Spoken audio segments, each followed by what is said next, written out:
My journey didn't begin under the glare of stage lights. It started in the quiet, sun-drenched corners of my community, in the hushed conversations between mothers and daughters. I chose nursing not simply as a profession, but as a profound promise. A promise to heal, yes, but also to educate, to empower, and most importantly, to listen. In my hands, these weren't just sanitary pads, they were keys. Keys to unlocking a young girl's education, to restoring a woman's dignity, to breaking cycles of shame. I saw the need etched on the faces I met every day, a silent plea for knowledge in a world that often preferred their silence on such matters.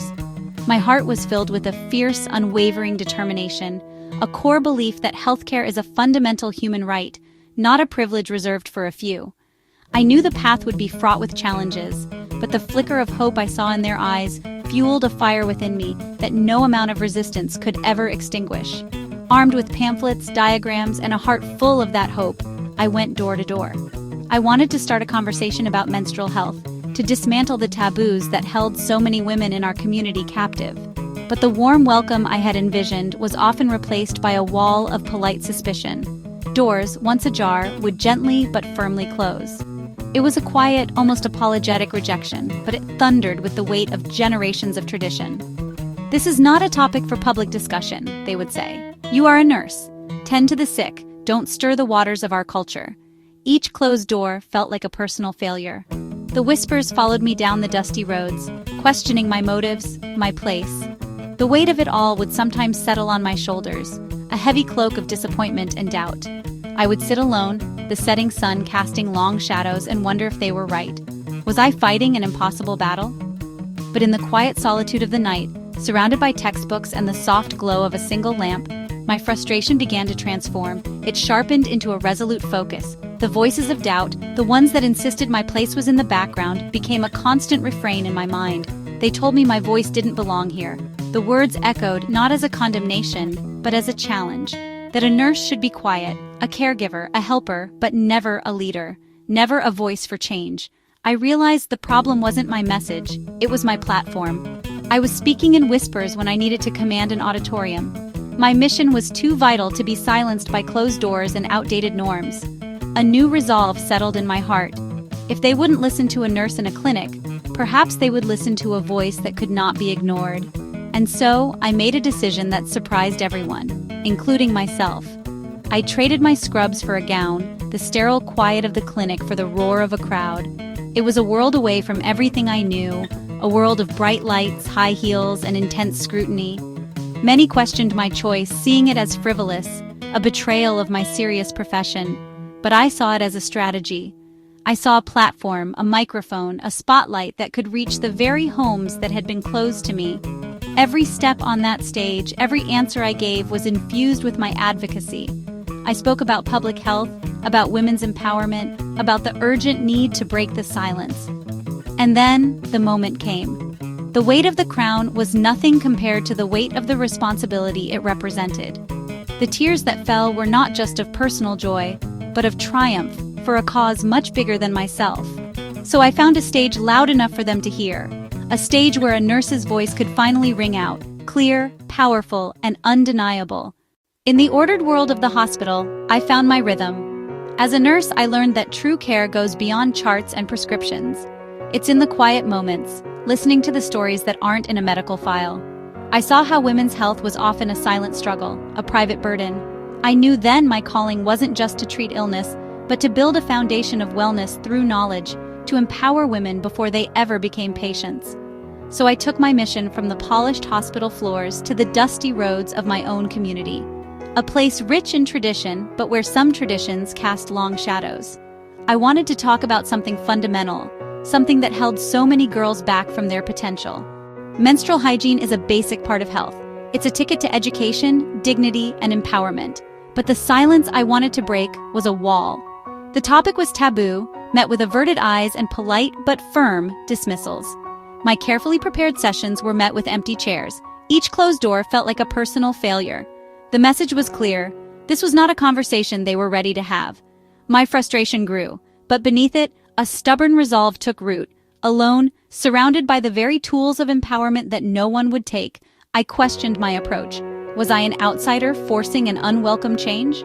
Back in my small room, surrounded by research and plans, I wrestled with the problem. How could I reframe the conversation, connect with them on their own terms in a language they valued? I needed a new key. And then, flickering from a small television screen, an idea began to form. An unexpected, glittering, and powerful idea.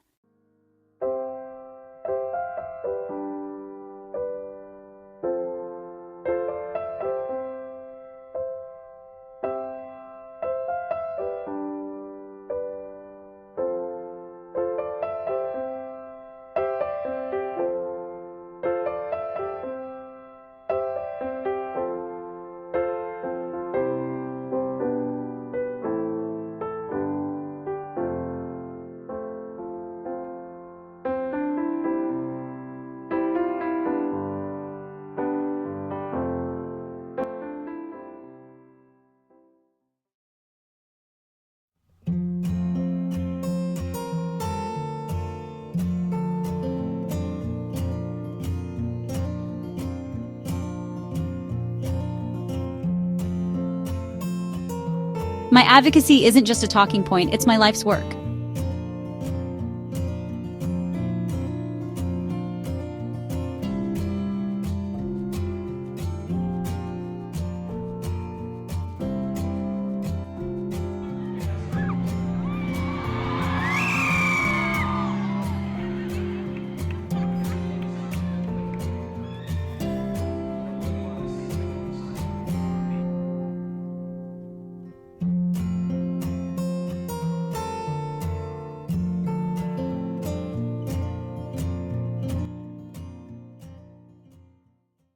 The air itself felt electric, thick with the dreams of 1,000 girls and the focused attention of millions around the world. On that stage, under the glare of 1,000 lights, the world felt impossibly large and yet, at the same time, incredibly small. It all came down to this single moment. I could feel the frantic pulse in my wrist, a stark reminder of the countless pulses I had checked in quiet, sterile hospital rooms, so far from this world of glamour and spectacle. Each contestant beside me was a universe of her own story, a champion from her nation. The weight of my own country's hopes felt like a physical presence, a heavy, beautiful sash across my heart. I took a slow, deep breath, the same kind I'd take before entering a difficult patient's room, and reminded myself why I was here. It wasn't just for a crown, it was for a chance to turn this global stage into a classroom, a clinic, a place of healing.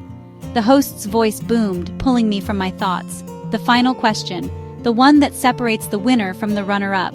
It's the moment where your soul is asked to step forward and speak. "What?" he asked, his voice echoing through the arena. "Is the most profound lesson you have learned about leadership, and how has it shaped the woman you are today?" The microphone felt cold and heavy in my hand.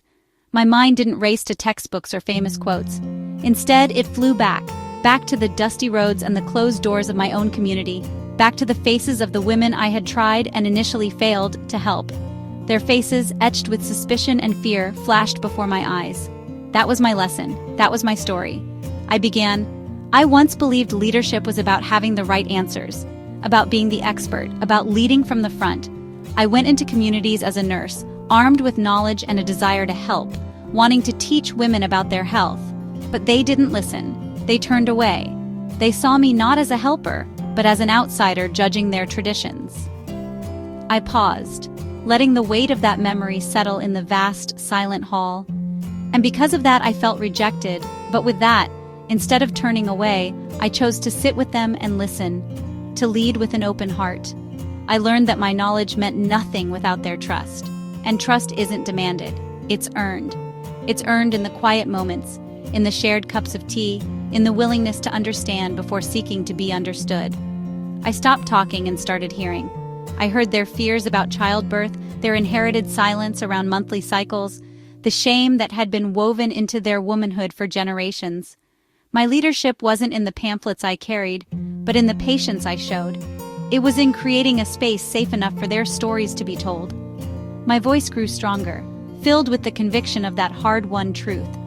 Leadership doesn't come from when everyone accepts you, but rather it comes from your true character, from your compassion, from your patience. It's about seeing the humanity in those who reject you and having the grace to build a bridge across that divide, stone by patient stone. The final words hung in the air. I had spoken my truth. Now there was only silence, a collective breath held by thousands. The host held the envelope, a small white rectangle that contained a future. The drumroll started, a frantic heartbeat echoing my own. Time seemed to stretch and warp, every second an eternity.